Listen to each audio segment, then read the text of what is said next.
welcome to another episode of the Keep Making Podcast. Today on the podcast, we have Scott Wishart. Yeah, thank you very much for having me. me. Did I get the last name correct that time? Absolutely. Yes. I've been actually bashing his name up, the last name specifically, for a very long time because I found you on Instagram. That's actually how I discovered you and the really cool projects that you've been doing for a couple of years now on Instagram. Yeah, I think I've been on Instagram. I guess it would be almost about a year. It'll be 2 years in April. Okay. And like me doing like woodworking and stuff. Okay. Like I was on it before that, just posting some pictures and everything, but it was really never like an avenue for my woodworking until I guess maybe it'll be 2 years in April. Okay, cool. So I want to ask you a ton of questions about your woodworking. We get a lot of comments on the podcast about wanting to hear tips and tricks and wanting to hear methodologies and wanting to hear like people that actually do this on a regular basis. And the cool thing about you is that you said it earlier as we were working on a project. You said that you're the true weekend warrior.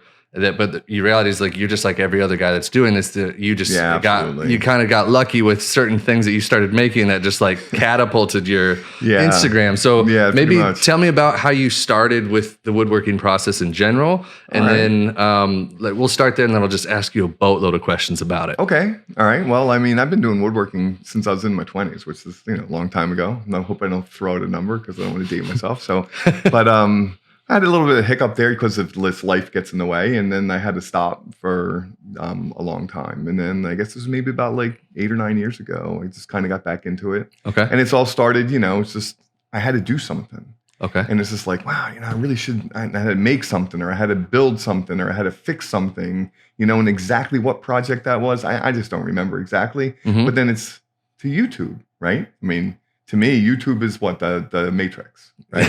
You remember you get lost in the Matrix. It's like they plug you in. Oh, I need to program how to fly a helicopter, and you're good to go, right? Mm-hmm, mm-hmm. Now it's like I need to know how to fix my dishwasher. Let's go to YouTube, and now I'm good to go, right? So it's where do you go to learn how to do anything? You go to YouTube. You watch 10 videos. You find something that works for you. You do it, and it's like, hey, look, I did it myself. Mm-hmm. So getting into and he's just got hooked. You know what I mean? You just get hooked in and drug into the whole thing. And for me, it kind of all started because at the time I wasn't doing wood turning at all. I was doing, flat woodwork, and I found the Wood Whisperer, The Wood Whisperer. Okay. Yeah, Mark Spagnola, right? And it's just like every episode.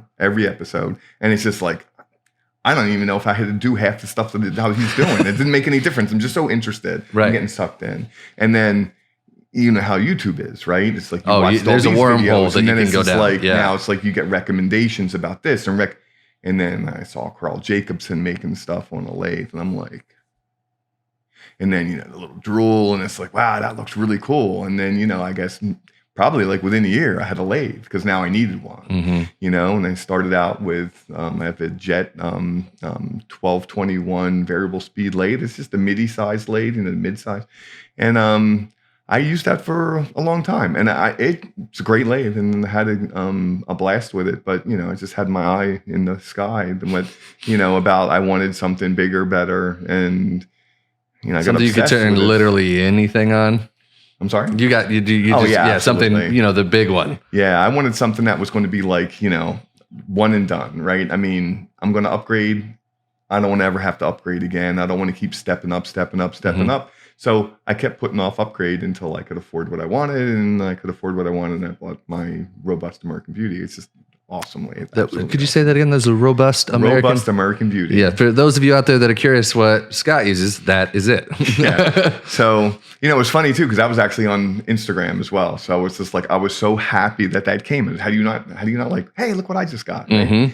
So, I mean, the unboxing and everything and unpacking it, which was just the ordeal in of itself. I mean, it is just, it's a piece. That is a machine. Get this off of the pallet? Yeah. And then it's just thinking about that and working through and solving problems. But I finally got it off the pallet into the shop, and it's a beautiful piece of machinery. Absolutely beautiful. Yeah. So I was actually really surprised about something. Your Instagram handle is called Scott's Minis Workshop. Yes. And the reality is you do actually have a mini workshop. I think, there's a perception because when you have a lot of followers or you like the things that you're making are really big and beautiful, like the ideas behind them are really big. There can be this almost grandiose idea about like what you're doing. But the reality is like, I was just in there. It is a It's small small. garage that It's you have small. turned into like this little idea workshop. So did you originally pick that handle just because like, well, this is my tiny workshop and this is like my spot? Like, how Okay, did you so- come up with that handle? Because it's a real handle and it actually reflects the reality of what you're doing. So Scott's Mini Woodshop is because it literally is just that, right? I mean, we moved here not too long ago. And prior to this, I lived in New Jersey and I was still working in the same size space. I had a 1-car garage and I had a bunch of tools crammed into it. And it's just like, everything's on wheels, casters, mobile carts, everything. If I had to do a project, and like I said, at the time doing mostly flat wood work, I had to move like 10 things to put one thing someplace Right. it needed to be. So everything had to be, jockeyed around, moved around or whatever. So it had to be mobile. And, you had to call a name something. So I'm thinking like, well, what do you call my little mini wood shop? And they're like, well, why don't I just call it Scott's Mini Wood Shop? And it's as simple as that. I mean, so it's like kind of like, and then we talked a little bit earlier about, I guess maybe I'm just falling in the same trap as everybody else, but, when people ask me, it's like, oh, you hollowed that thing out. It's like, oh, what did you use to hollow it? I go, well, hollowing tools. I mean, it's a simple name for a simple tool, right? So Right. I guess maybe it's just my mindset, Mm-hmm. It's Scott's Mini Wood Shop. There's so it a was. saying in design school to just like keep it simple, stupid. Yeah. Like, because like it doesn't need to be The whole complicated. KISS Like, philosophy, right? yeah. So like, just Yeah. like keep it simple. I like it. Absolutely. Even though like I already had a conversation with you and was really excited to come out and meet you, the whole bit, I still was like, I wonder how small it really is. And you even told me on the phone, there was still a part of me was like, I bet We it's don't want to bigger. talk about that, do we? How small? No, I'm sorry. I was thinking down that road. So, But no, it's but the reality is like you've turned it into a really good functioning space that It you works. can pull off whatever you actually need to pull off. It works. I mean, sometimes it's nice because it's like, I'm in 12 by 20 space, right? And it's just like, it is the size of a 1-car garage, or actually probably a little bit smaller,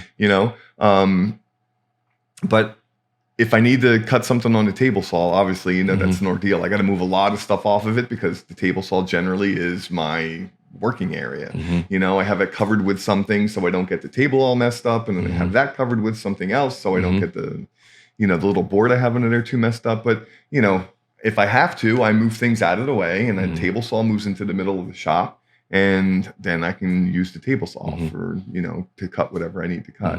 And then once I'm done, I gotta pack it all up, put the engage the little caster that rocks it up, push it back into its little corner, and then get on to the next phase. Right. So, and if push comes to shove, I mean, I've actually had things working outside. I mean, you can't do it in this weather because Right. it's kind of miserable. It's a little wet out there right now. But in when it's nicer out, I mean, I have the sawhorses and everything. They're all outside. I got like an old, really old school Black & Decker workmate that it goes outside. When I had I made a coffee table in one of the rooms here, and it was a slab, and I had to flatten it. I had the router sled flattening and everything, and that was all done outside because I don't have room for that in my shop. Right. I think it's pretty sweet. And speaking of, like you said, the room over here, we're actually doing this podcast in Scott's house right now. He's been a very gracious host. This is in his kitchen that his wife designed. Yeah. It's a beautiful kitchen. She did a really good job. They're really gracious hosts. And speaking of that, like, I think in general, my team definitely wants to just say thanks for having us out here because like I met you on Instagram and then I like started messaging you on Instagram and then we had a phone call and I was like, hey, the Star Wars movie's coming out and you make these beautiful figurines with X-Wings in them. Like, let's talk about how you got this idea because this is where like Michael Early might enter the phase a little bit, but like, oh yeah, absolutely. And he tells his stories and we're going to have him on the podcast eventually too. But like, I'm really curious how you got the idea for this.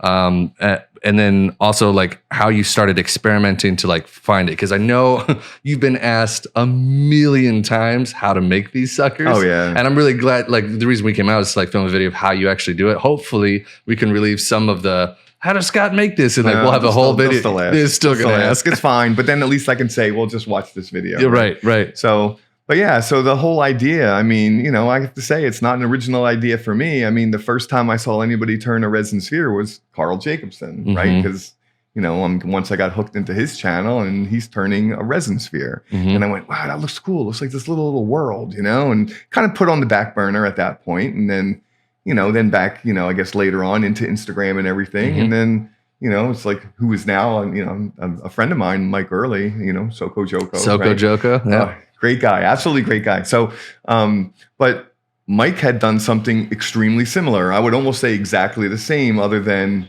different model, same type of model. I mean, the X-Wing fighter, but just a different version of it, right? And his support system was different than what I'm using. And I'm like, well, what did you do for this? And what did you do for this? And he walked me down quite a bit of the information I needed to, to get into the whole resin casting. So I kind of just took my spin, built on his, idea, and kind of just made it a little bit different. Okay.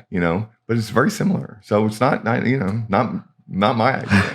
So if someone was going to attempt to make one of these, what is the biggest piece of advice? Is it like, you got to get a pressure pot? Is it, you got to dry your wood? Like, what are the main tips? Cause like maybe the 5 big questions you get asked all the time, because the reality is there's a lot of people that listen to this podcast that are looking for tips and tricks when it comes to like whatever they're doing specifically. And like you've at this point, you've got a lot of wisdom, and like, let's try and share it with them a little bit. Okay. Well, you might not consider it wisdom. You might be like, but I view it as that.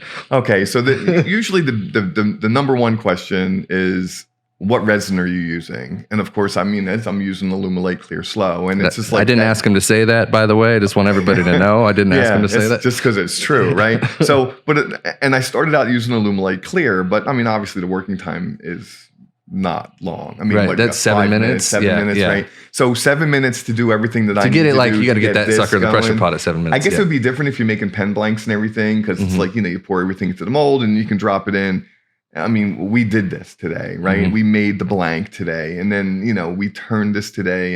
And, but making the blank, I needed more time. Now, could I do it with the clear? Yeah. Yeah, but I'm rushed. And having an extra 5 minutes is a lot. Right. It's a lot. Right. So the Clear Slow is where that comes in. Yeah. Absolutely. So Clear Slow. And then the big thing was, is it going to work exactly the same? And Alumilite told me absolutely. And I don't know who answered customer service. I mean, you guys were talking about, was it Carol, right? It's probably Carol. It probably was. Yeah. And every time I call and ask any question there, outstanding customer service. Well, thank you. And I know that you didn't pay me to say that either. And once again, I don't He's know. not getting paid, period, by the way.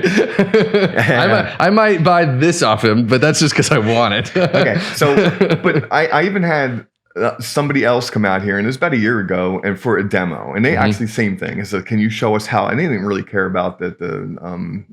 They wanted to see how to make the resin clear, how to polish it. I think their design was to put something else inside there, but it was all about the resin, right? And so, I had to order some resin, and FedEx destroyed it, right? Oh no! So I'm watching the tracking, and I see that it's there's some flag on it or whatever, how they do it. And the next thing I know is this package damaged, this note. And I'm like, oh God. So I'm talking to FedEx. It's like, where's this stuff? I got people coming here. I need it. So, okay. So fast forward, I don't want to bash FedEx. I mean, who knows how it got damaged, but the bottom line was, I guess one of the bottles got broken open, right? So oh no, yeah, called Alumilite. No good. And I don't know who answered the phone, but it probably Carol. Right? Absolute angel. Yep, no problem. We'll have that to you tomorrow. Overnight it, yeah. Tomorrow. It's absolutely great customer service. Love the company. Absolutely do. Well, thank you.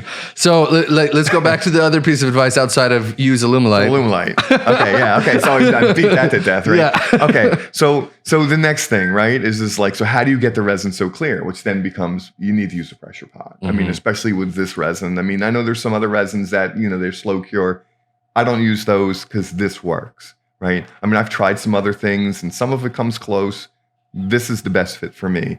I mean, it's enough working time. It cures really fast. I can get the thing out of the pressure pot the next day. I can get it mounted on my waste block, and then I can get it on a lathe.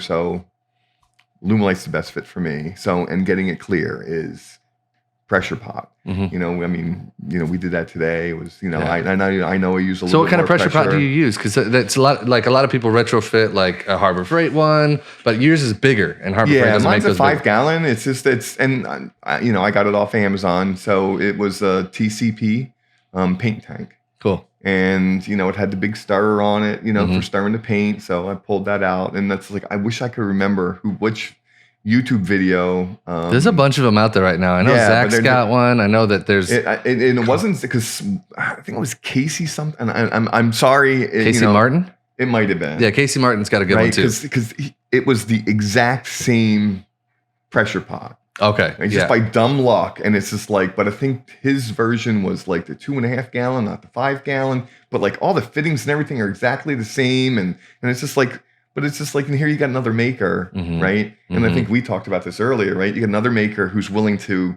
divulge his information to help everybody else. And let's move this whole maker thing forward. Right. Let's get everybody, more knowledge, and because that's how you, I mean, like going back to how you started it was about your own YouTube matrix that you went down. Like that's what got you hooked into it in the first place, is like people actually sharing how they make things. I mean, that's what makes the the maker community, so great for me, is how willing everybody is to share their ideas. And it's just like, a lot of the stuff that I have back in my shop, like different tools that I use, not just for turning, this type of stuff, but like just doing woodworking in general, are shop made tools that were something I saw on YouTube. And it's like, somebody's did it, it's like, here's how you deal with this problem. I'm like, that's a great idea. So, and they're showing you for a reason. So they showed me so I could do the same thing. So I'm doing the same thing. So yeah, absolutely. So Alumilite, pressure pot, polishing.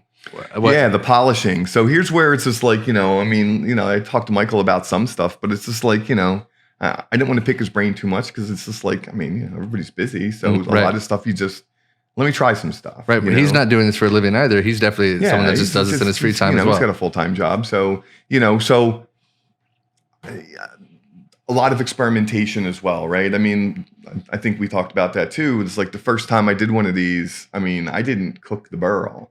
And the burl turned completely white because now there's foam on it because there was some moisture in it. And I'm still using this Mally burl because it comes clean. I don't have to clean it off. And it's just like, I had some maple burl and I was going to have to stabilize that, which was just even more equipment. So I said, let me try this Mally burl because it's already clean. It's super dense. It's just like, let's see if it works, And I didn't put it in my toaster oven, and it turned completely white. And to be honest, it looks really cool, right? I'm so glad that you did that. Yeah. But it didn't. It was a beautiful mistake. It was, but that wasn't the look I was going for. Right. So it's just like, okay, then now I'm on your website researching this. Why did this turn white? And then it's moisture. It's like, well, how do you get rid of the moisture? And it's just like, well, if you watch YouTube stuff and like went in the rabbit hole, right? It's like, well, you get rid of the moisture for stabilizing anything by throwing the stuff in the toaster oven. It says, well, why don't you just do that? Right. So I get rid of the moisture, and it's like I put it in toaster oven for a couple of hours. Right. And it's just like, okay, let's try it again. And I'm doing everything small scale, and it's just like, we didn't bring all that stuff out. Things, well, obviously didn't start making a 4-inch sphere. That's a pretty good, even monetary investment, especially for anybody doing this as a hobby, So, I started making small things. I think that the first one I did was maybe a 2 or 2.5 inch sphere. Right. And then from there, it's just like, okay, so then I that was the frosted one, right? And it's like, okay, let me try this again, and it was better. And then it's like, let me try this again, and then it was better. And it's just like that learning curve. You have to go through that. You can't be afraid to make a mistake, right? It's like you have to kind of almost like enjoy the experimentation. If it doesn't work, it doesn't work. But at least now you know what not to do. You're always moving forward, right? So, but then I finally got the burl to come out clean with the casting. So it's like, okay, now it's time to put the ship in there. You know what I mean? Because it's like, and then the ships are not that expensive. It's for me, everybody says, oh, you make this cool X-Wing thing. I don't make the X-Wing thing at all. Right? In my head, all I'm doing is I'm making a really cool custom stand for a commercially available toy. Right? That you can buy on Amazon. Right. You can buy it on Amazon. Right. And it's just the detail in those things is really cool. I think it's cool. I don't play the game that they're for. It's kind of like a Dungeons and Dragons type game for Star Wars people. But it's the model is just outstanding, and the detail on it's outstanding, and it just looks really good. And my whole motivation, even kind of like, borrowing this idea from Michael to begin with, was to make my daughter something unique for Christmas. That's awesome. And it's funny. So the motivation behind that, I was going to ask you what motivated you to actually make it in the first place, outside of like trying something new, but knowing that it was a present for your daughter makes it somewhat even, even more special. Just so she could, and of course I could have just bought one for Mike. Right. But like you knew how you like making things, so why not make it yourself? Yeah, I mean, it's just like, but in my head, I'm thinking like, and she would have loved it. She thought, but it's just like, but she wouldn't like it more because her dad made it, right? And and I say my daughter, and it's just like, I mean, my daughter's like your age, right? I mean, she's 20. I don't know how old you are, but my daughter's 26, right? Mm-hmm. So, well, thank you. I'm 33, but I'm glad that you. And in my head, you guys are almost the same age, right? So, because I'm a lot older than that. So, but yeah, so it's just like, but she likes that stuff, and it's just like, but now she's got something. It's like, wow, my dad made this, and that's just. I'm going to get all teary-eyed, but it's just not. I knew it. It kicks it up a notch, right? It does. It just kicks it up a notch. Well, your intent is really important with that, and I think that's like people can feel the intent, and like it's like a home cooked meal. I mean, absolutely. So like you can tell when something's been made with a lot of love. Like it tastes different, the experience is different. Like the setting is different, and then I have goosebumps thinking about it. Like some of the best home cooked meals that I've had from friends or family or whoever. Like my aunt. Like I have stories for days about my aunt making us stuff, and like I could bawl just thinking about it because she's filled with love when she's making it for everybody.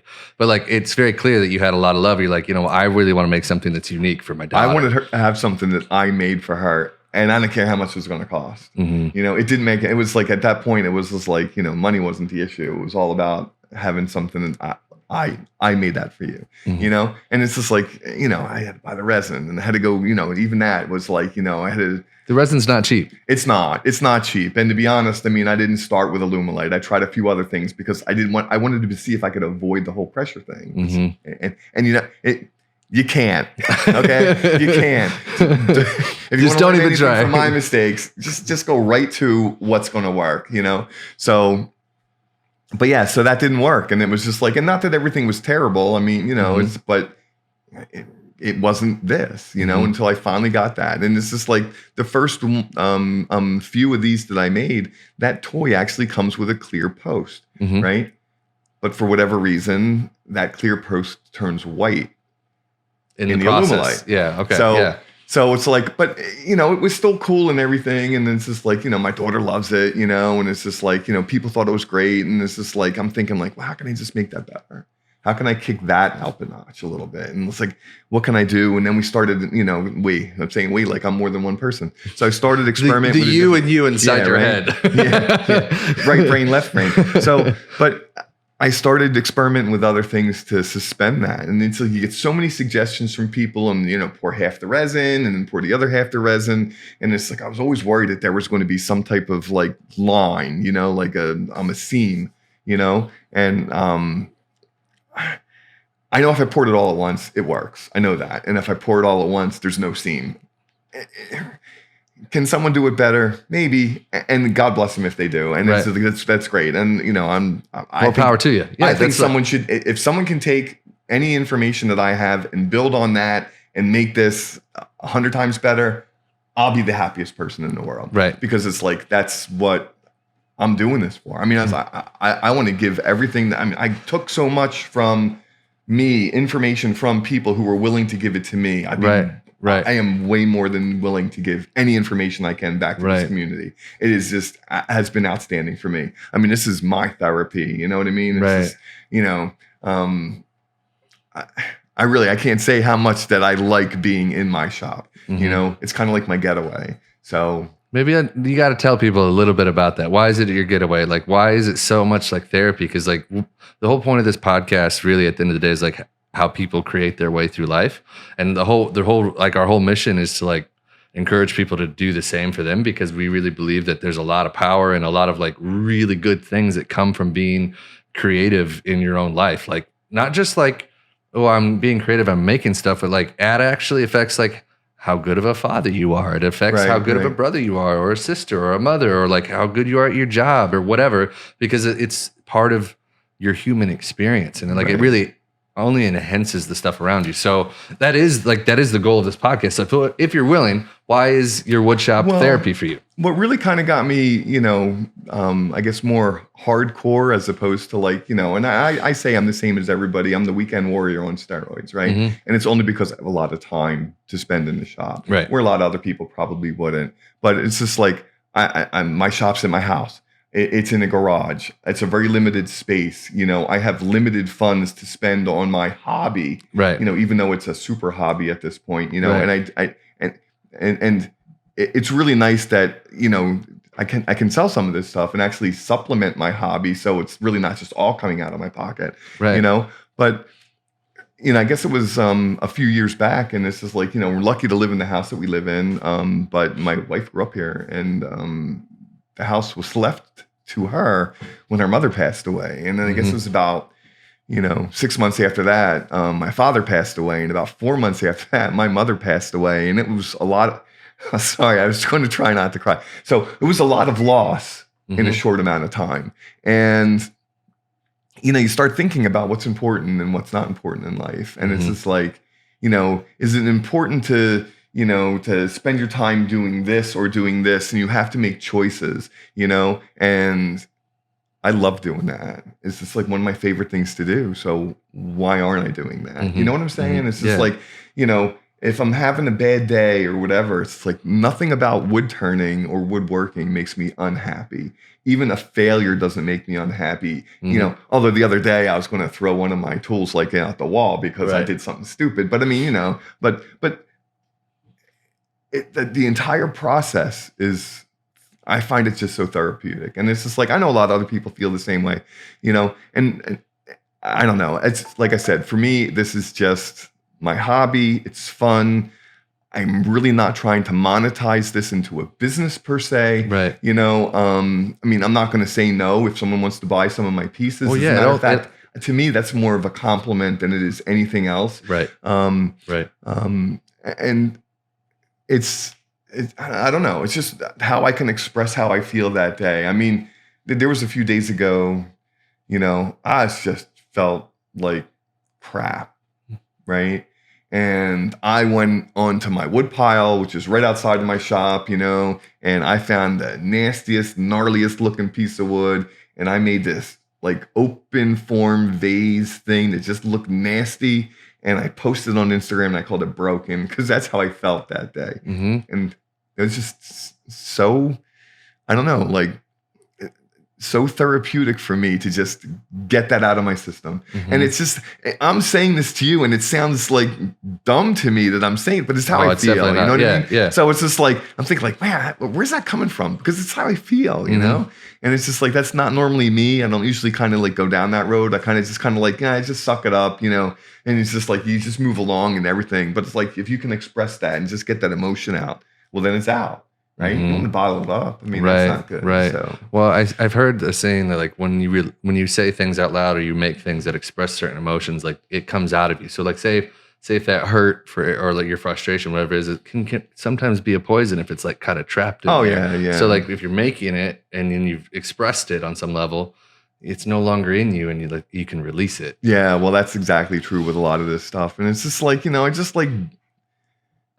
I don't know. Like I said, I'm going to keep going back to that same well. I mean, I just like being in the shop. I feel very much at home in the shop. There's days that I'll go out there and it's just like, I'll have breakfast and, it might be around like, 9 o'clock or whatever. And I'll go out to the shop, my big long commute. What I got to do, like walk about 100 feet, right? I was going to say, it's not far. It's definitely not far. I walk down the little sidewalk and around the corner, It might be time to have like 2 sips of coffee if you really wanted to have some coffee. Tell you, it's actually funny. And then, I don't know if this will ever actually make it on your thing or not, but funny story, because it's like, how Google, right? They track everything that you do. Right. I actually got a notification one morning and told me that there was heavy traffic on my commute to work. And it knows it lists my shop as my work. And I'm thinking like, really? Really, Google? What's there, a 4 squirrel pile up in my driveway, right? You got a couple deer blocking the way. So it's just like, but I'll go out there, I'm gonna have some breakfast or whatever, and I'll jump out there, and it's just like, it seems to me like I'm out there for like maybe an hour or two, and my wife's already home from work and she's cooking dinner, and like the whole day's gone by, and it's just You haven't eaten any food or anything since breakfast. You're just like, oh, nothing. It's just like, man, where did the time go? And it's just like, but you look at what you accomplished, and it's just like, wow, I had a good day, you know, and it's just awesome. I mean, I don't know. I don't know. No, I know you say I don't know, but like I think what you're sharing is really incredible. And the reality is I think there's a lot of people out there that probably feel very similar when it comes to either one, having the desire to make things and might not necessarily feel confident enough yet to actually dive in, or two, are like in the same boat as you and like are just they are the weekend warriors and sometimes get, you know, like, why am I doing this? And the reminders of like why you're doing this in the first place, I think are really good. And the reality is like we want to provide as much value to you, people like you and people that are wanting to like even just dive in. Because like resin and epoxy or whatever, like even our products, like sometimes it's a little scary, but we think that there's just so much cool stuff that you can make. And we're like, at no point, like at no point are we sitting there like genuinely, like the president of our consumer division would be like, if our stuff's not right for you, we'll tell you. Like we're never going to try and sell you something just cause. We actually want to help you solve a problem so you can make what you want to make. Well, the resin opens up a lot of different, I guess, possibilities, right? I mean, and I know we're getting a little bit away from the questions that people ask about the sphere, but it was just like the resin, it opens up, just in woodworking in general, opens up so many possibilities. And it's just like, you know, for a lot of, you know, for people who like to, you know, I want to conserve our resources and blah, blah, blah. And then like some wood that would be garbage. Right.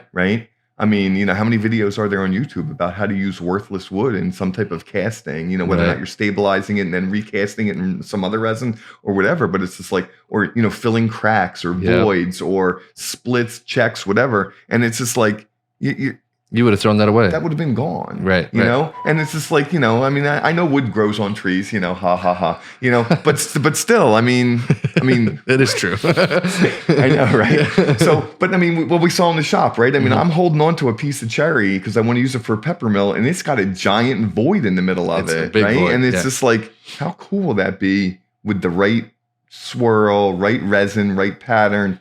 Because I have to fill that with something. Or I can't make what I want with that, right?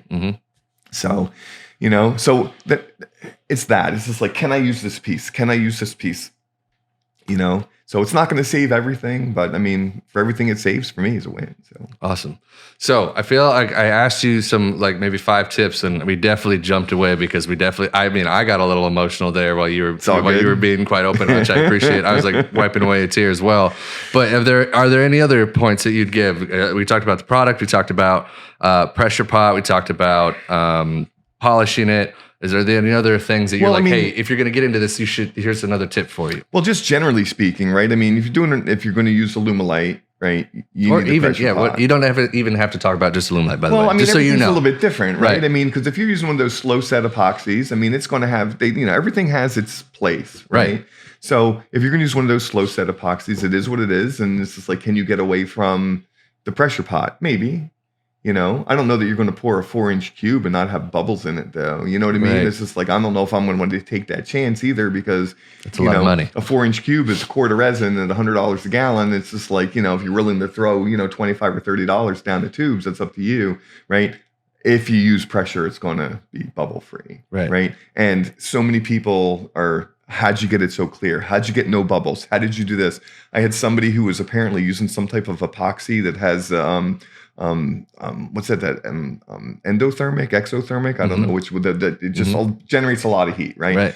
So, and he showed me a picture and the entire toy inside there, because he's using the same thing. Asked me everything, and I'm telling him everything because I'm not got nothing to hide. You know, use this, use this, use this, use this, and maybe it's just where he's from, because I get a lot of questions from people outside of the U.S. as well, right? So, and he showed me his picture, and the entire toy was melted. I bet it was just a straight epoxy, generally you can only pour those in certain like layers, I mean like a 1/4 of an inch max.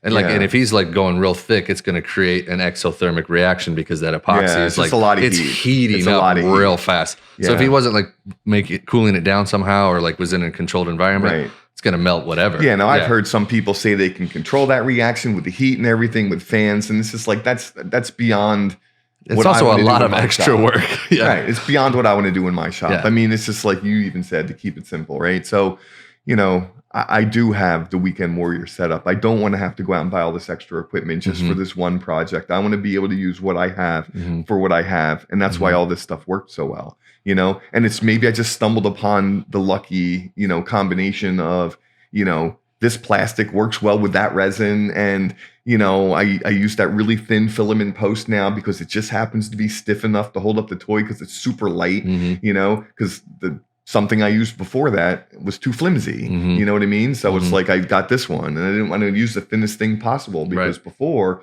it was a 3 millimeter post. And even though it seems like, well, okay, 3 millimeters is small, this magnifies everything. Right. And not only was it going to make it twice as big, it turned completely white. So it was like, it stuck out like a sore thumb, right? You know? So, and like I said, even though it, like, you know, it all worked out, it was just like, well, how do you make it better?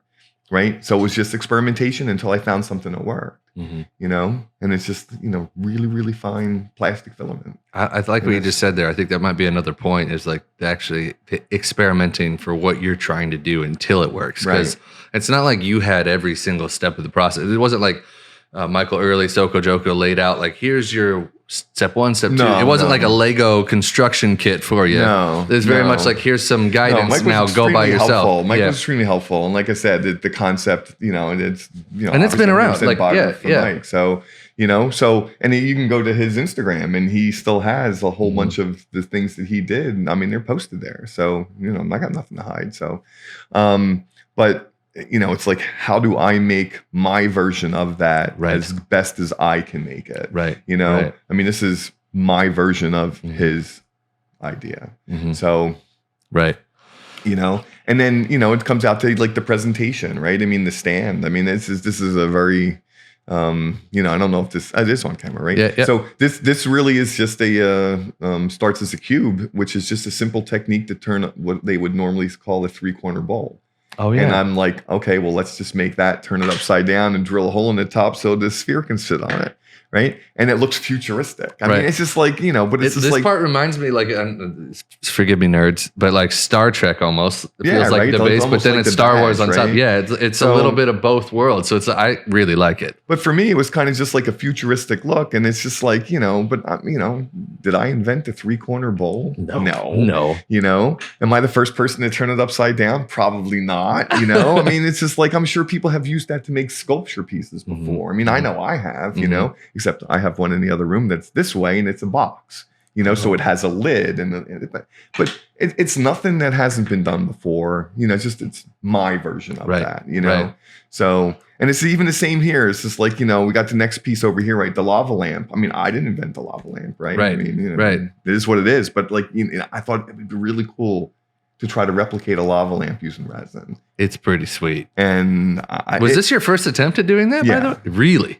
Yeah. I don't know if you guys can see this, but I mean, it looks like that was jumping in feet first. That's awesome. Right. And of course, you know, I don't feel this is as good as I can make it. So version number 2 will be different. I can't wait to see it. But this was success for me, even though, I mean, I guess it depends. It's the coin, right? Which side of the coin am I going to look at? Am I going to look at the success and take away, I learned so much making this, or am I going to look at the failure and say it's not exactly what I wanted it to look like? Right. And I'm just looking positive thinking the whole way. That's awesome. So so speaking of projects that like maybe didn't turn out exactly how you wanted it. So maybe I'd love to hear like your most favorite project you've ever embarked on, like even if the good results were good or bad, but like this project was just really fun to do from front to back.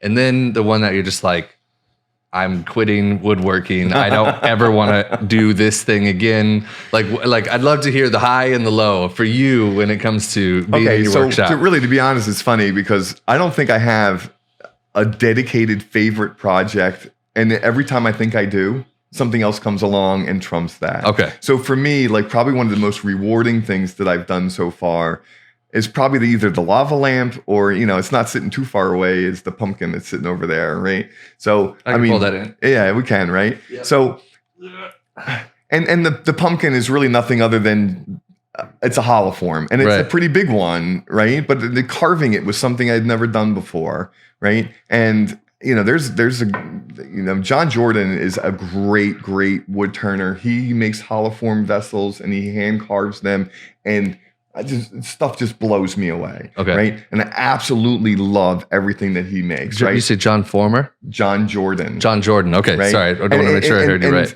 So the stuff that he carves is just, like I said, it just blows me away. So you talk about inspiration to try something new. Yeah.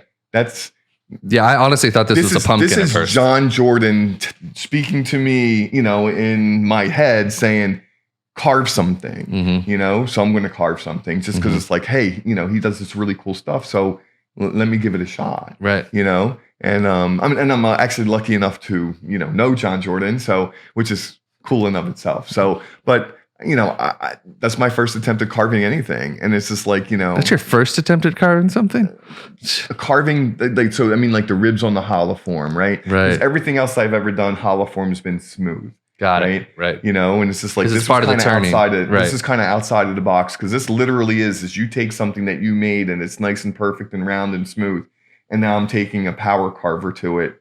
And I might be destroying this thing because I've never done this before. Right. But you talk about jumping in feet first, right? I laid out the lines. I got the carver, and I'm carving and carving. I'm like, I don't know if I'm doing this right, Right. And I'm carving, and just doing the best I can. And next thing you know, it's like, kind of the lines are kind of right. And it's like, well, how do I get this right? And I got a Dremel tool, and I'm like, oh man, I'm going to destroy this, right? I don't know. It came out okay, right? It came out okay. And then once the hollow form was done, then it's just like, well, how do I make this stem? So, I put it on the lathe, and it's just like, the top part here was kind of like, if you think of it more of a cone, right? And I had to cut the rest of it away, because so you can't turn it that way. You're right. You just made this piece. If you kind of think of it, it was like two cones, like, inverted, one on top of the other, right? So we had, this shape coming up here to a cone and this shape going down to a cone. And then it was, okay, so then I took a saw and I cut that chunk off, and I had to grind some of this off, and I had to grind some of that off. For those of you that are just listening to the podcast, there's a YouTube video for this, just so you know. Yeah. You can see what we're talking about. No, there's not. I have an Instagram video on my Instagram. Oh, yeah. About the carving this, right? So, but it's not on YouTube. So it's just something I really should kind of think about doing. So, but then I walked out into, our garage because, so we have a lot of deer in the area here, right? So if we put the pumpkins out too early, the deer will actually walk up to the front door and just eat them. Oh, wow. Yeah, right? So I walked out to the garage, and it's like I grabbed the pumpkin that we had that we were getting ready to put out for Halloween. And so I started looking at it, and I go, okay. So then I started drawing the lines on the stem.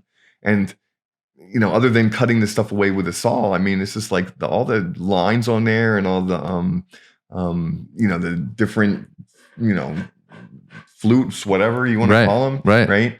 And I carved out with a knife, and it's just like, I do some spoon carving too, which is just somebody else on YouTube that I like to watch, and it's just like, there's people that carve spoons, and there's beautiful spoons, and they use an axe and a knife, and you're like, how are you doing that? And they're like with an axe, and it's like beautiful work, and it's just like, I just, that type of craftsmanship is like the coolest thing to me. It's just like, I don't know. I enjoy it. And I don't want to take anything away from anybody else's type of woodworking. I think we talked about it in the shop a little bit. Yeah. Using the hand tools versus using the power tools versus now we're going into the age of the CNC. And it's just like, it doesn't matter. It's like if you take a piece of wood, right, and use a tool and you create something out of that piece of wood using a tool, you were woodworking. I don't care if that computer helped you. I don't care if, a power tool helped you. It's just like, and that's actually something that's just like, I think we talked earlier about, Mark Spagnuolo a little bit, the Wood Whisperer. He wrote a book. It's called Hybrid Woodworking, and not to plug his book. And I've never met Mark either, but I bought that book, and it's all about use what works for you. Some things work better than others for different people, and you got to use what works best for you to accomplish your goal. You don't get hung up on like, oh, well, that's cheating or this is that. No, it's like, you have a vision. How do you make that work? And if you need a CNC machine to make your vision work because you need things to be perfect, well, then use a CNC. Use a CNC machine, right? Yeah. If you want that rustic hand look to something hand carved, then hand carve it. I don't know. I think the reality is what you're saying is very much in line with, I think, our philosophy in general, and like what we're trying to do, and is really encourage people to like figure out what works for them, and like. Then go to town. Like we just want people to actually make. That's like the podcast is called Keep Making.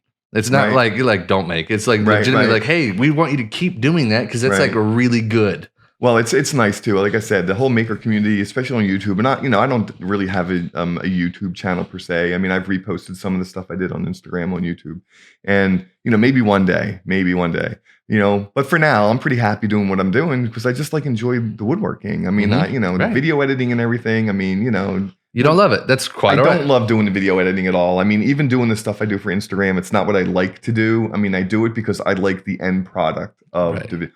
I like watching the, I call them Instavids, right? The 60-second or less clip. And it's like, I like the things that I do. Right. I mean, I'm done. And it's just like, if I'm not happy with it, I'm doing it again. I mean, it has to be something I want to watch. Right. From front to back. Right. And that's actually something that I don't think we have talked about, but a lot of people ask me, and it's just like, once again, I think I am everybody out there who has a workshop working on the weekend. But I have 75,000 people looking at my Instagram. It's a lot. People's like, oh, how do you have that? And I'm, all right, full disclosure, right? How do you get that many people? Do videos. Right? I mean, do videos. It's like those process videos. People like watching them. You're right. Oh, yeah. So when it's just like, that's how I found out about you. There was one of these videos, and I was like, oh my gosh. Yeah. So do a video. And it's just like, I don't have any super video equipment. I mean, I have a Samsung S10 phone. That's my camera. That's my still camera, my video camera, my everything camera, except for the times when I use my old one, which is the S8, right? So once again, a phone, right? So, and I mean, you saw my, my high-tech tripod out there. It's literally just a phone holder. It's a phone holding tripod. It's a piece of junk, right? It really is. But as long as it doesn't move, and it holds the thing steady, and you can move it around really easy, sometimes it's a little bit of a pain, doing the videos because I have to stop what I'm doing and I have to I don't want the camera angle being the same all the time because it's boring. So it's like, okay, move the camera over here. And then you got to check to make sure it's right. And you move around a little bit and see. And then, so it slows you down a little bit. Right. But to be able to give something back and show some process to people, I mean, that's huge for me because I mean, you asked me my favorite piece and this and that. That's really not my favorite part about the whole process, to be honest. My favorite part about the whole process is when I get a DM from somebody who sends me a photo of something that almost looks identical to what I just made and says, hey, look, I was able to make this watching your video. That's a freaking home run for me. You just get 100% home run because I was able to help somebody else do something that they love to do. Yeah. That's a total win. That's total so cool. 100% win. Right. That is so awesome. I'm getting all pumped up because that's exactly how I feel about the videos we make. I'm like, yeah, that's so cool. But no, that's how you started it when you first started your journey. I mean, to me, it's just me giving back. You're repeating the same process. It's me giving back. I mean, it's like, how do things move forward unless everybody builds on what everybody else is doing, right? I mean, that's right. You're helping the species move forward. The human species. Well, about that, but so you got to tell me your least favorite one, the one that you're like, you know what, I'm burning down my shop. Which one? You got to have one that was somewhat bad. Okay, so I don't really have a least favorite project that I made the first time I made it. How if we go with that? Okay. Okay, but I definitely have a least favorite project because I had to make a few of them because okay. So when the Eagles won the Super Bowl, right? I did a scroll stall cutout of something that looked kind of like the Eagles logo. Okay. Right. And I had a couple people ask me if I would make them. Well, when I got into the 7th or 8th one, I didn't do it anymore. I really didn't. It just got so tedious. And God bless everybody out there that does scroll saw work. I mean, I have a scroll saw. It's fun to a point for me. I mean, maybe I'm just spoiled in the lathe. Lathe is instant gratification. I can do projects most of the time and have something that develops usually within a day, and scroll saw, you get the stuff done in a day too. But, taking the blade off of the holder, feeding it through the hole, attaching it to the holder again, cutting out something that's the size of your pinky nail, and then untaking the blade, or removing the blade, untaking. Where the hell did I learn how to speak English? So removing the blade, threading it through the next little drill hole, doing the same thing, and doing that 45 times. It's just oh my god, that's a little too tedious. It's tedious. I might have got distracted just you saying undoing and redoing. Oh, but really, I mean that everybody that does scroll work to me, and the stuff's absolutely beautiful. but they have so much patience that I don't have, you know, and maybe I had more when I was younger, but you know, like as we get older, we get less patience, right? We don't want to deal with that. So it's just like instant gratification works for me. You know, I mean, we turned this sphere. What would it? I mean, you know, aside from the, you know, us talking about it and everything, it was a couple hours. Yeah, right? it wasn't 2, long 3 at all. I hours. honestly was blown away at how quick You know, it could actually and it's go just down. like to go from something like, you know, you had that block, that casted block, yeah, right, to that in that short amount of, that's cool. I mean, it's just like every time I make one of those things, it doesn't matter if it has a ship in it. It doesn't matter if it's like something like this lava lamp. I mean, to me, the process is all the same. I mean, I'm using the same, you know, polishing, buffing, you know, it works, right? And when I go from something that was just that big block, and, you know, this was done several times. I mean, you can imagine, right? I mean, this was me putting the walnut block in my mold and casting the green resin up to a certain point, you know, and then cutting away as much as I thought would be like the internal lava blob, right? And then putting that right back in the mold and then pouring in the clear, because now I have to have the outside, and turning that, and then turning the little wood cap at the end, you know, and it's just like, it was a process, but it took me, well, other than I had to recast it, I mean, it probably only took me like 3 or 4 hours to do the whole turning part of it. Oh, wow. And then going from that and then polishing it, and it's like, you've seen that when I hit that white diamond, right? Holy and cow. it goes from like, hey, it looks kind of cool, to like, you know, but you it's could murky, see, and then it's like glass, right? And it's just like, it's unreal. The total win. Yeah, I was genuinely, I was like, I thought it was going to be like, I honestly thought there were going to be far more steps of like to the moment of when like, holy cow, look at that X-wing, or holy cow, look at that lava lamp. Like just that moment of reveal. I mean, like I was filming along with Eric Keenshaw, our video guy, and like I was getting distracted by how cool it was looking and forgetting that I was filming. So I, you know, everybody has a different process, and like, you know, once again, I said we talked about that before too. If it works, it works. Right. There is actually no right way. It's what works for you. There's more than one right way to do everything. There's also a whole lot of wrong ways to do everything, right? But if you're doing something and it's working for you and it's safe and the end result is what you wanted, it works. Yeah. You're winning. I don't care if it took you 10 hours or 1 hour. I don't care if I could do it twice as fast as you. If that's your method and that's what works for you, it works. I agree. There's no right or wrong. There's different. But that doesn't mean necessarily right or wrong. There's more efficient, but that also doesn't necessarily mean right or wrong. Am I doing this the most efficient way? I'd say probably not. I do it the way that works for me. Right. You know? Right. It works for me. Do I want to experiment and try to do something different to get this end result? No. Right. I really don't want to. I got to this point doing what I know that works, and I can get this done in what I think is a reasonable amount of time. Right. You know? But it was a lot of experimentation to get there. Right. But now I'm comfortable. So I'm going to use my method to do my thing. Cool. Now, if someone else says, hey, look, I did the same thing and I experimented and I found a way to do the same thing that you're doing, but better. Will I try that? Yep. But do I want to go through the whole learning curve again and making all the mistakes again and everything? No, because it's like, why would I go through all that and make a bunch of mistakes to try to get maybe a little increment better if I can already do what I'm doing? Right. You know, like I said, I'm perfectly happy with it. Now, if I wasn't happy with it and I thought I needed to cut the time down, or I'd do something different. You know, like even casting the blank, you know, it's just like at some point, you know, if I was a production facility, obviously I'm not, right? And I was casting blanks, I wouldn't be using a square mold. No. Right? I'd be using a cylinder mold because it would take a whole step away and it would save me half the amount of resin. Right. You know? But it's just, I'm not a big production facility. I'm the weekend warrior and I have square molds. Right. And, you know, so. No, I mean, like you're hitting the nail on the head. So I'm going to start winding down. But one of the things that I give everybody is an opportunity.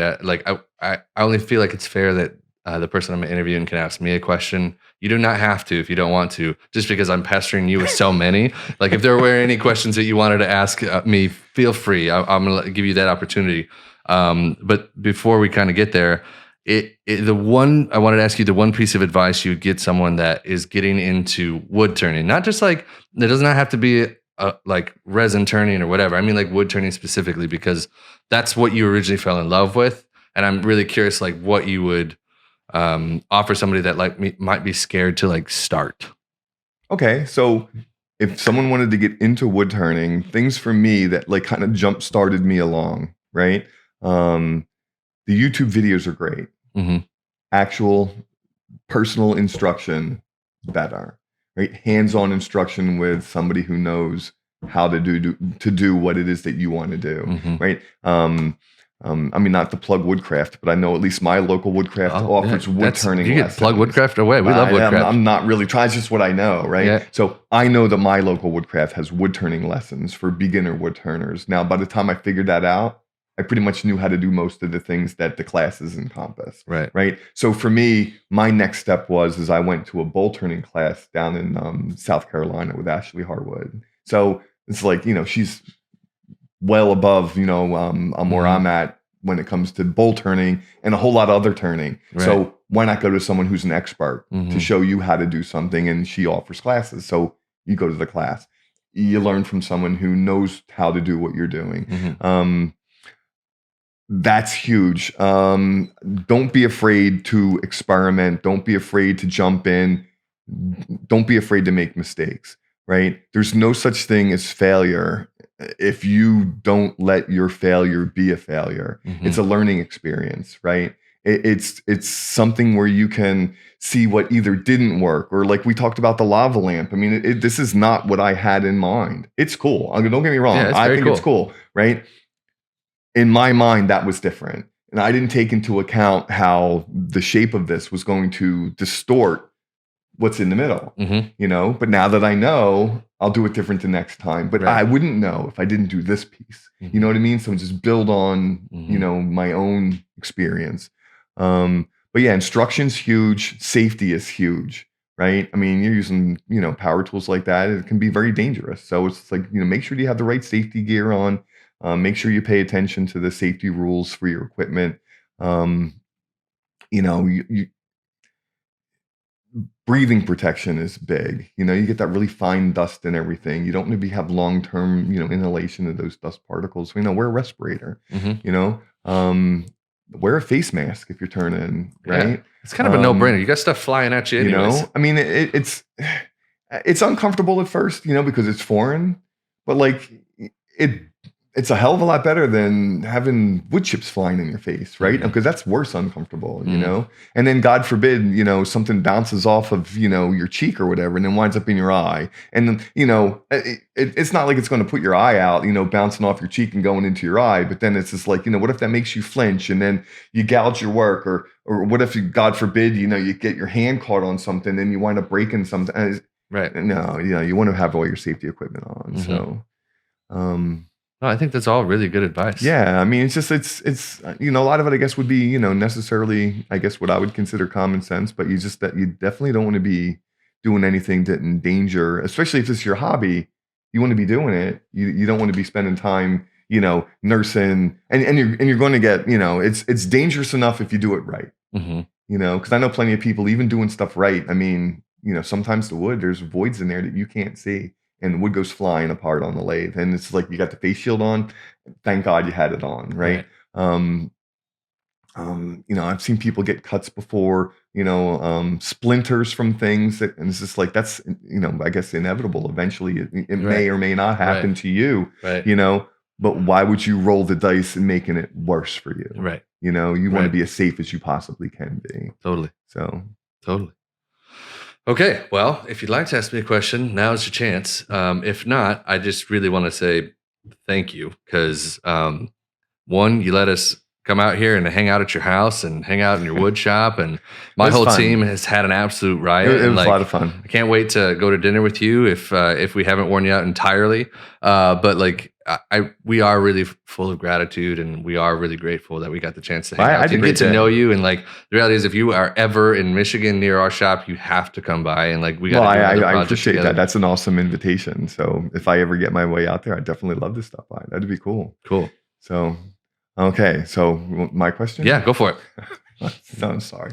I'm hopefully I can answer. Laughing. I'm not going to say it without laughing. I don't even know if you're going to get the reference. But so, what's the airspeed velocity of an unladen swallow?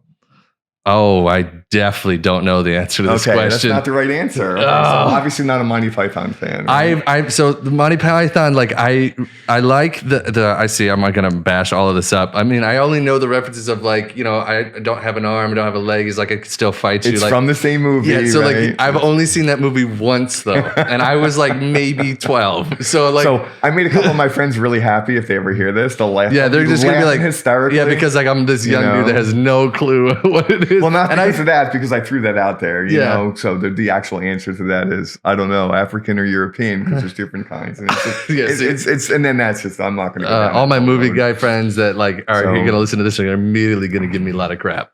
So no, but I will. It's just like, and it's going to be like a question for you and, you know, Alumilite. I mean, it's just like, I think it's great that you guys are, you know, into the social media end of it now. And, you know, where you didn't seem to have been, you know, big presence, like at least for on Instagram. I don't know anything else because that's kind of like where I focus now. It's just, it's keeping up with, and it's really important for me, right? When someone sends me like a comment, I answer it if it's to be answered, right? If someone sends me a message, I try to answer it, right? Now I get crazy sometimes, like somebody will send me like, you know, how much to send to my location, and that's the only thing that I get in a DM, and I'm like, I don't know what you're asking me, man. Yeah. You know, so I'm drawing the blank, right? Or, you know, sometimes I have to admit, you know, I might be a little bit of a smart ass, and I say, well, anywhere between like, you know, like $35 and $4,000. Just depends on where you are. If you tell me what you're referring to, I can narrow that down for you a bit, you know. So, but yeah, now that you guys are doing that, I mean, like, how did you guys get, you know, with Alumilite to, you know, into the social media and then supporting the makers and not that you weren't supporting it before, obviously with the products and everything and the customer service, but it's just it's a step up for you guys too, being part of the, you know, social media community. And I mean, you guys are doing that with the podcast and, you know, talking to other makers. And how did that all get started? So for us, and I could be totally candid about this, like Alumilite was bought by Polytech not too long ago, and Polytech bought a few different brands that are in this sphere. One of those brands, no pun intended. Yeah, one of these brands was Stone Coat Countertops, and if you know anything about Stone Coat Countertops, they have a huge following on YouTube. And I was actually at their Artisan Summit. Back in April? They're doing another one, and they did one this past year. They're doing one again next year. We'll be there this year. So they provide a ton of value to the consumer. And actually Alumilite used to do that like crazy back in the day on YouTube as well. Right. That's actually how Alumilite got their start.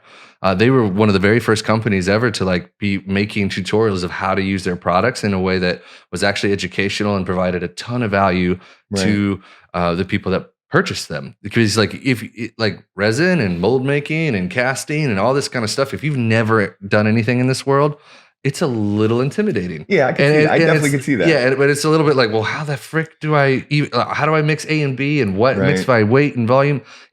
Of course, once you've done it, once you're like, this is so easy. But like until you've done it, not building a rocket ship, right? But until you've done it, there's a lot of fear there. So they knew that they needed to enter this world again hardcore, and so it's actually why I got the job that I currently have. They hired me to actually enter into this world fully, build a team, and like provide value in a way that's actually going to be in line with their original goals, which is to actually help people make what they want to make. Right. So that's what it's all about, right? Right. So, and like the reality is like that was a mission way back in the day for Alumilite. That still is the mission for Alumilite and the family of brands that we're kind of a part of, because we all do a little things differently. Like Stone Coat doesn't have like a wood turning resin. Like that's not what they do. Countertops. Like that's like what you can use their epoxy for other things too. And that's incredible. And we love those guys. And we all are like, just like high-fiving when it comes to like the things that we're doing. But the reality is like, we all are trying to like just help people make what they want to make. And like, however we can do that. Right. We just know that there's like a ton of value in being where the attention is. So like Instagram, for instance, Alumilite didn't have an Instagram until this year. We should have had an Instagram a long time ago. I have only been working here for like 3.5 months. So like we're like full steam ahead, like pedal to the metal, trying to like do as much as possible to like. How cool is that Instagram platform though? I mean, you know, it's I mean, it's different than I had like, some stuff on Facebook when I was doing a lot of the flat woodwork and everything. And, I had my own little, and it still was Scott's Mini Wood Shop back then because it didn't matter if it was here or if it was there. It was Scott's Mini Wood Shop, right? So, but it's just when I found Instagram and started doing stuff with Instagram, and then you can actually, it's a focus, right? I mean, I follow woodworkers. Right. I don't have a lot of fluff. Now, of course, Instagram, I guess they got to make their money too. So I get ads seeded every once in a while. But other than, scrolling through an odd ad here and there, but it's just like, I'm not getting the, hey, this friend of your friend of this friend is now, having lunch at this. You don't care. Right. I mean, that's what, to me, that's what Facebook is for. Right. So, but Instagram is, I follow woodworkers and I go there and it's just like, hey, that's cool. That's awesome. And it's just like, and then meeting people, either in person or online. It's like I met Michael and actually now both, right? Right. Originally started. Isn't that awesome? And yeah. And it's great. And then, I got to meet Carl Jacobson and his wife. They're awesome people. I got to meet John Jordan, not necessarily through Instagram, but just because of the wood turning community in general. It's just like, he needed a ride. He was doing a demo at the Lancaster Wood Turning Symposium, and I was a volunteer. Yeah, and that's how I met him. And it's just like so cool. It's just like a cool thing. And it's just like, but getting back to the Instagram thing, it's just like you're seeing what you want to see, and not a whole lot of anything else. Right. And it's like, how does not just help you be more creative yourself? Oh, right. Because it's like, hey, some from column A and some from column B and a little bit from column C, and let's kind of mush them together to get a whole new thing, right? I don't know. I just think that the whole process is cool. I really do. Yeah, I would fully agree. And the reality is, like, we're trying to get in all of those spots that people have these communities. Like Instagram is a huge one, and there's other ones out there. And like we are obviously on Facebook and LinkedIn and Pinterest and all these other platforms because there's different products and different things that we make that will benefit in those different worlds. But like, the wood turning community is like hardcore right now on Instagram. So we're like, hey guys, thanks for supporting us even when we weren't here. We're here now. How can we help? Yeah, it's all good. It's all good. But I mean, you don't have to be on Instagram because it's like, I mean, and not that I need to stroke the company's ego per se on the product, but I mean, and we talked about this, in the shop. It's just like every manufacturer of whatever version of resin that they make, it has a purpose. And you even touched on that. I mean, with the Stone Coat countertop stuff, right? I mean, they make really good resin and their resins are really good for what they're made for. Yeah. But there's no holy grail resin. Right. There's not, you use this resin for it just doesn't work that way. Right. So the best fit for the stuff I like to do most of the time is Alumilite, because it just is. I mean, sometimes I use something else because it's like, Alumilite doesn't necessarily like moisture, and there's things like I can't put in my pressure pot no matter how big it is. It's still limited size, and then if I need to like fill a crack on a bowl, I'm probably not going to use Alumilite, right? I'm probably going to use an epoxy, right? Because that's probably a better fit. So but yeah, it's just, I don't know. I kind of guess went down some road and I don't even know where I was going at that point. No, I understand. So, but you just got to experiment with Amazing Clearcast now, so then we can get you on that epoxy train. I am. I'm actually. I mean, I'm. That's one of the things that I'm actually looking for, and and I do want to try that, and then and then I'm not going to be super brand, like I use Alumilite, so I'll use whatever the best fit is for me. And that's what I want you to do. And I know you do, and. But I also know that you want me to tell you if something else is a better fit for me. Absolutely. Because I know that you guys want to say, okay, well, how can we make our stuff the best fit for you? Right. And it's just like, but that's cool. I mean, you get that interaction. That's very cool. So, well, cool. Scott, again, we can't thank you enough. I think at this point we've been at your house for like over 10 hours, and you have just been very gracious to us. And but you haven't been here for 10 hours. I think it's more like 8. Well, it feels like it because we've been nonstop with projects. So, but it's fun, right? It only feels so much like fun. You've been here for like an hour. It's true. It's very true. Flew. But we also got to have we got to go into media where the little town here, and there's the delicatessen that we got our sandwiches from. The whole experience. How great was the deli? Right? It was so good.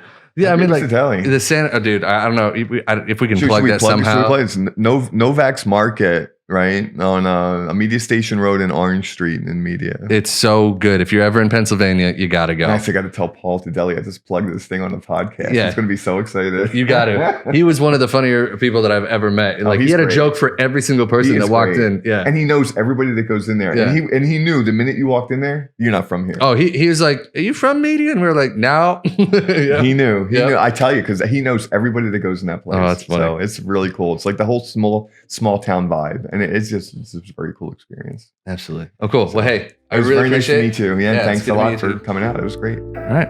We're out.